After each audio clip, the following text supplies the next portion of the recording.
Hi guys, welcome back to my YouTube channel. In today's tutorial, we're going to be learning how to make this stylish ruffle puff shoulder sleeve. If this sounds like something you're interested to then keep on watching and let's get started. So I use my own little piece of fabric to recreate mine. This is very small. If you want yours as big as Vicky James on, you can make use of complete 1 yard of a satin, mikado, any thick fabric at all you get. So let's dive right into today's tutorial, and if you're yet to subscribe, hit on the subscribe button and let's get started.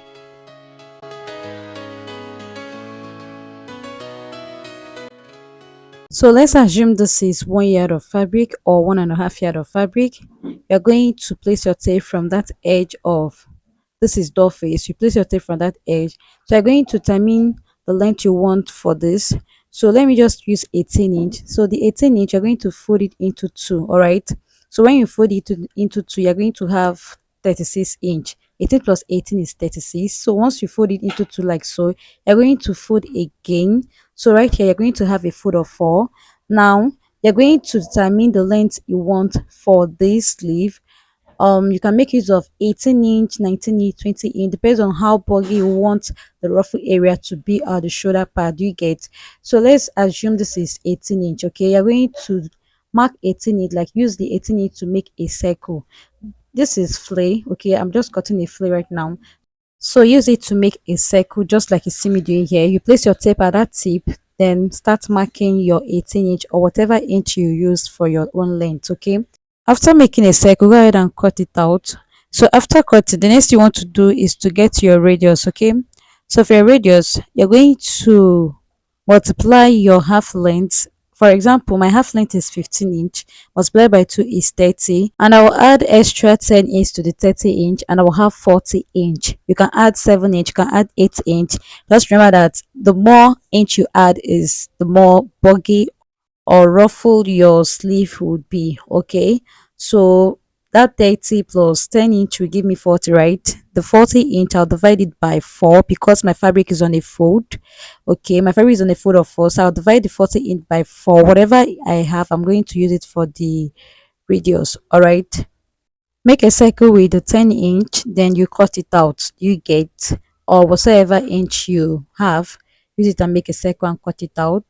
So but because I'm working with a smaller fabric, I'm going to be folding it like so. Okay, I'm just going to be folding like so. I'll fold into 4. Okay, my fabric is on a fold of 4 now, so I'm going to be taking the length I have here. I'll make use of 14 inch. Remember, yours should be 19 inch, 18 inch, 21 inch, 20 inch. Okay, so I'm just making use of this 14 inch because my fabric is very small. So use it to make a circle, just like you see me did here, then you cut it out. Okay, so after cutting, you're going to have it looking like this. Now I'm going to make use of 5 inch for my own radius. Okay, so use 10 inch to make a circle, just like this, or whatever inch you have. Use it to make a circle, then you cut it out, just like you see me doing here. So after cutting, you will have it looking like this. All right, so if you fold your fabric like I explained in the beginning of the video, you're not going to have two sides slashed. You're going to have both of them closed, so you're going to just slash one side of the fleet. You get what I'm saying? Mine didn't came out like that because I did not fold like I explained, due to the fabric I was working with was very small. So that's why I have two sides slashed. So what I did was to sew one side with half inch, like I joined one side with half inch. So I'll just have only this side slashed, like I'll have only this side open. Do you get? So the next thing I did was to measure what I have here. My half length is 15 inch, multiplied by 2 is 30. So I have it here already, and this is the extra inch I have for the excess. So you can see this won't be much for my gathers. So that's why you need to add extra 10 inch or 7 inch while cutting. You get, just like I explained. All right, so now the next thing you want to do now is to make a curve at this edge. So I'm going to come down by 4 inch. You can mark 4.5 inch as well. So I mark the 4 inch like so, and I'm going to make a curve, like I'm going to make a curve and I'll connect it to this other side I'll just end it somewhere around there. Then after that, you cut it out. Just cut out the excess. All right. So now this is what I have here after I was done. Can you see? So the next thing you want to do now is to open it up like so. Then you're going to run a gather stitch just like this. You run it at the bottom part of your flay. Okay. So I haven't said this. I'm going to keep the flay aside. The next thing you want to do now is to cut out a very long piece of fabric. So the length will determine your front half length by 2 plus extra 1 inch for your allowance. Okay, so I'll just make a straight line here.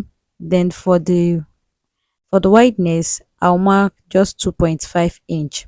Okay, and for the length, remember it's on the fold, so for the length you're going to multiply your half length. So you're going to multiply your half length, then you add extra 1 inch for your sewing allowance, then you cut it out. Okay, so now what you're going to do with this straight piece is, after making your gathers, you're going to sew your gather on the piece. Okay, use half inch to stitch it. Your gather will stop where this long piece end. You get, like, after gathering, you're going to measure what you have on the long piece, do the same on your flay, then you gather it and stitch. So after stitching, guys, you can see what I have here. The next thing you want to do is to fold in the other side of the flay, that is the upper part of the flay. You're going to just fold it like so, then get the midpoint of this flay, that is the part that will be placing on the shoulder. You're going to find it, so this same line will serve as it. You can notch yours before making a gather stitch. Okay, so it's very easy for you to find. So I'm going to be placing the midpoint of the flay. I'll place it on the other side. Okay, use your pin to hold it. So when you do so, go ahead and make a gather stitch on the other side, and you're going to make sure your flay relaxes very well. Okay, and also don't forget to stitch the both side of your flay. Turn the wrong side of it and stitch the both side using half an inch. Okay, so I've gone ahead to sew, and after sewing, guys, you can see what I have here. You're going to sew together with the 2.5 inch you cut, that straight piece. You're going to sew together with it. So now after sewing, you cut out the excess. All right, cut out the excess. So you are going to have it looking like this after you are done. The next thing you want to do is to take the measurement you have on that side. So you're going to measure all round like so. So after measuring, what I have there is 31 inch. So I'm going to keep this aside, and I'll cut the 31 inch here. So this is on a fold, and I have 16 inch here. The extra half an inch is for the stitching allowance. So for the band, you're going to mark, I marked 4 inch here. So when marking yours, you can mark 5 inch. All right, so go ahead and connect like so. Mark 5 inch on this side and mark 2 inch on this end, then go ahead and cut it out. So you're going to have two of this. Okay, you have about two of this. Don't forget to notch it as well. Okay, you're going to be notching the upper part of this band, that is the curved side. So you can see I have two here, and I made joining on one part because it's not enough, so I had to just join to give me a longer piece. So you're going to stitch with half an inch on both sides and also on the upper part. So where you're going to make this stitch is on the straight part, not the curved side. You're going to make your stitch on the straight part. Okay, so now after turning the right side, go ahead and iron very properly. So after I was done with that, next thing I want to do is to attach this flay to it. So you can see I've already fold the both side of the flay. You can see how smooth it's now looking.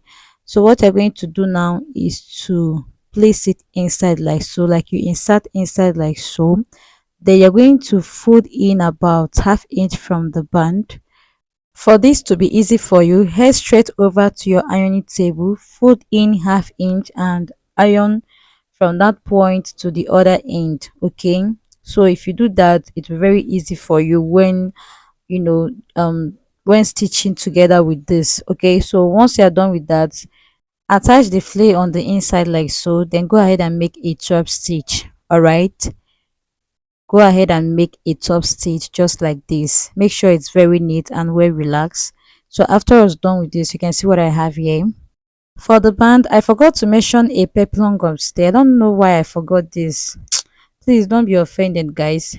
So before you attach this band to the flay, you're going to iron a peplum gum stay. Okay, iron it so that it will look firm and it will stand so firm, just like what we have in the picture inspiration. So I did not iron mine because it's just a tutorial, so there's no need doing that.